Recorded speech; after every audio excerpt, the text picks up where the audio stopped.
Hello, long time no see. It's a while since I've done one of these little videos, but again, hopefully a short one just to update everybody on the progress of a kind of transition that's been going on for a while now, that is essentially about me retiring and moving on from Northwest Care Cooperative. So I plan to retire from the 1st of April this year.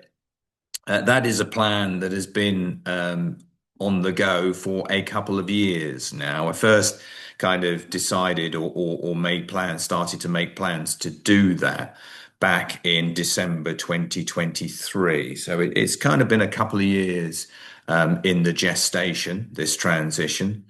And the reason for that is because, of course, when Northwest Care Cooperative began back in July 2019, there was me, a couple of PAs, and a couple of members, and everything to do with running the business of Northwest Care Cooperative relied on me.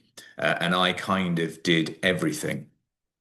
Um, and that was a kind of risky place to be, really. If I got hit by a bus or something, then everything would come to a grinding halt.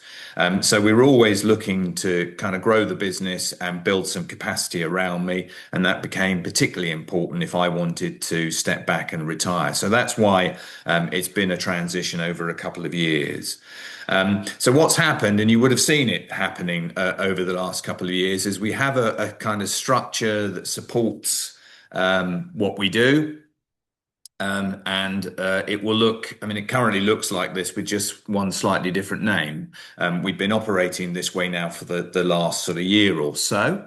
But we have a structure. There is currently me as the head of Northwest Care Cooperative, and from the 1st of April, it will be my replacement, Sam Lomas. Some of you may know Sam. She is currently or the outgoing manager of the Arranging Care and Support Service at Disability Positive, has a huge wealth of experience in the sector and around obviously arranging care and support, and will be a real asset going forward. And we're kind of in about halfway through a 2-month transition or handover, and Sam is kind of increasingly picking up the reins and the person to start talking to really from now onwards.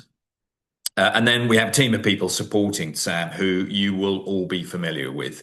Faye McHugh, who is our quality manager, she's also about to take up formally the role as registered manager. So she's responsible for everything to do with the quality of our care and support, regulation, risk assessments, all that kind of stuff is Faye's thing. Nicola Jones is our workforce manager, so she's the person who tends to recruit new PAs, deal with new principals who want to join us and match them to PAs. So everything to do with that kind of workforce recruitment and kind of supporting the workforce. Danielle has been with us since December as our business manager. She replaced Mary, and she does everything behind the scenes to do with the money and to do with our systems, and particularly kind of supporting you with invoicing and so on, although she doesn't directly invoice. And then Jodie's been working for us as development manager since April last year, and she is everything to do with our purposeful activity, the moving forward program, and trying to develop the business to be more than just care and support. And you know, all the content on the website is very much the stuff that Jodie's involved with. And then, of course, around that, there are some of you who are acting as team leaders, who are some PAs acting as team leaders, supporting some of our teams. And then we have individual principal members who get their support directly from PAs. So that's the kind of structure that we've got behind us. There's a couple of other bits and pieces that have been part of that transition. We have to invoice people for payment. That's quite a complicated process. There's 1,000 different ways to do it, bizarrely. As is the tidy nature of social care, a really, really well-run sector. So it is a complicated process, and actually Disability Positive, Ivona from Disability Positive have been doing that for us on our behalf. There are reasons for that. It allows things to be accounted for. Our accounts are aligned with Disability Positive as we're a trading arm of them, so it makes sense from that point of view. What it has meant a little bit is we've lost a little bit of the personal touch helping you to work out what you can pay and when you can pay it and all that kind of stuff. And Danielle's slowly picking that up again. We have lost that a little bit, so we're trying to get that back again now. But you'll be hearing from Danielle if you've got questions or issues around invoicing. So that's gone out. Our payroll has also grown, and we've also now outsourced the payroll process to Disability Positive. It's a very complex payroll to do. It's never going to be easy. Nobody's ever going to be 100% successful in doing it every month because of its complexity, and Disability Positive aren't either. And you know that there have been problems around that. But that's the kind of thing we've just got to work through slowly. And ultimately, I think it's the only way we can go with this. So we've just got to kind of make it work. And I think, broadly speaking, we're on the right track. But 6 months in, there's still a little bit of work to do just to tidy things up there. So there has been quite a bit going on behind the scenes, quite a bit of transition. It could have gone more smoothly, but life never quite goes as you plan it to. But the important thing is we built enough kind of redundancy and spare time into that process to make sure that it will go well enough.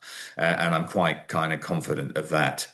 If you need to contact anybody, everyone's got their own unique email addresses and mobile phone numbers and so on. Everybody's on the Northwest Care Cooperative WhatsApp group. So that's probably the easiest way to contact Jodie or Faye or Nicola or Danielle. But you can also contact them through the northwestcarecoop@gmail.com email address. If you email that, that's now a kind of standard email address, and it will give you details of how to contact each individual if you want them specifically.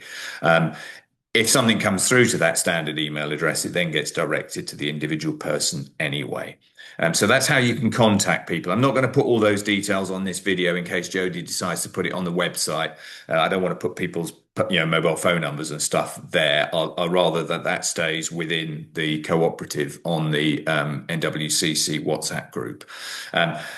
But that's kind of about it, really. I'm grateful that you're born with us. I've been a lot quieter. You've seen a lot less of me over the last year, and that's been quite deliberate because I have to, or I feel I've had to let the team of four around me really get their feet under the table and doing what they need to be doing, and being the front of house, as it were, for each of their particular areas, because they are going to be doing it when I'm not here. And although Sam will replace me, Sam obviously has to get up to speed with the way Northwest Care Cooperative works. So they'll need to be doing it themselves for a bit anyway, to ensure that everything's smooth. So I've deliberately stepped back just to give everyone else the kind of air under their wings to do this. I'm really, really pleased with the progress that we have had. A couple of glitches around, a little bit slow around some of the invoicing and the payroll stuff. But to be honest, that was to be expected. You just didn't quite know what it would look like. And I think things are progressing really well there. So that's about it. I've got another month to run. I'm sure I'll see you all before I go. And, I'm not going to be far away anyway. Transition's ongoing, nothing to worry about. And, look forward to seeing you before I leave in March, or at the end of March.